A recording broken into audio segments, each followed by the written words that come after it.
Hey, so I'm going to try to show you an interesting phenomenon that I came up while I was using the webcam in the last couple of days. I realized that once you begin to point the webcam at the screen, it turns into a similar effect that if you've ever looked in a mirror when you've had a mirror behind you, it creates this dimensional effect.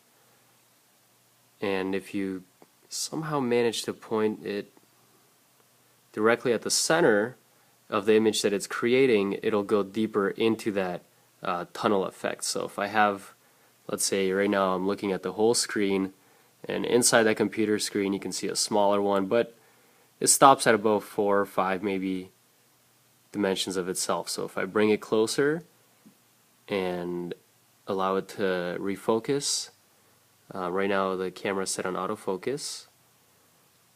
So if you allow it to refocus on the image that it's creating, sometimes it takes a little while.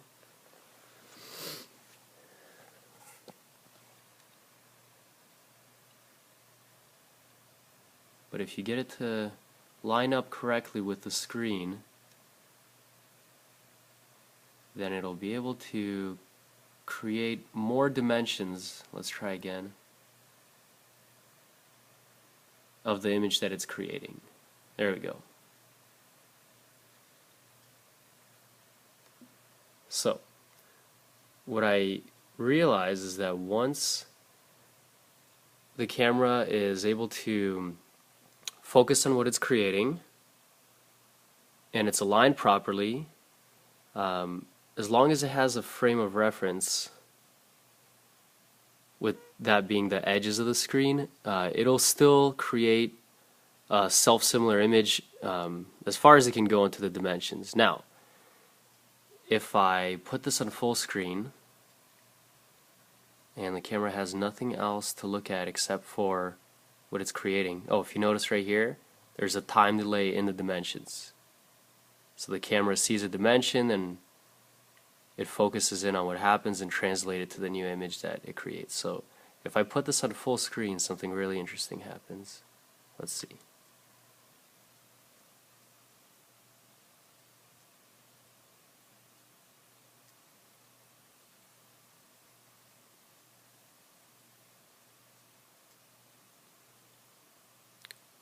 So we get this effect where basically the camera is trying to create something from the images that it's producing for itself.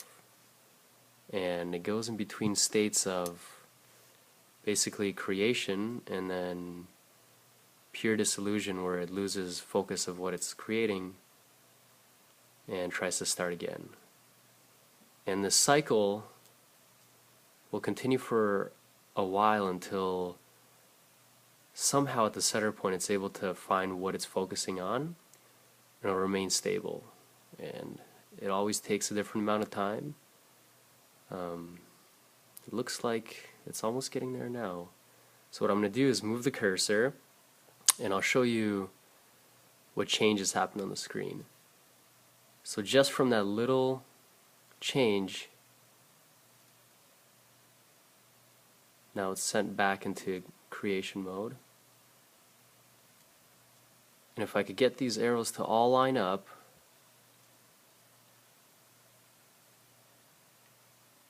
then it would also stop this process.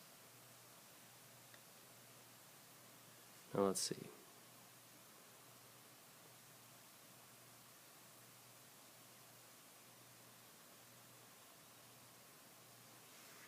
As you can tell, I'm not touching anything. This is the camera creating its own image and then interpreting it.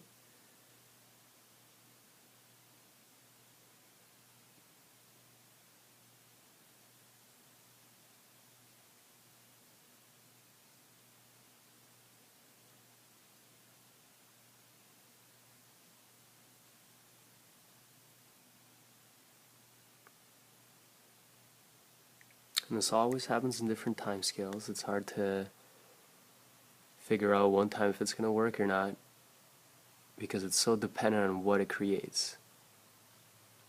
There's different ways to mess with it, I found, but basically as long as the camera is set on autofocus, it'll continue to create what it is interpreting. And if it finds a stable point to focus on, then it creates a pretty interesting image, which I haven't been able to create on the screen right now, but I challenge you to, if you have a webcam like this, to try it out yourself and play around with this. It's pretty cool what happens.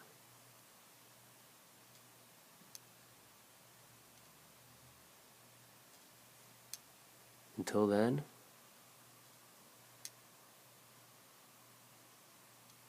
we'll just have to wait.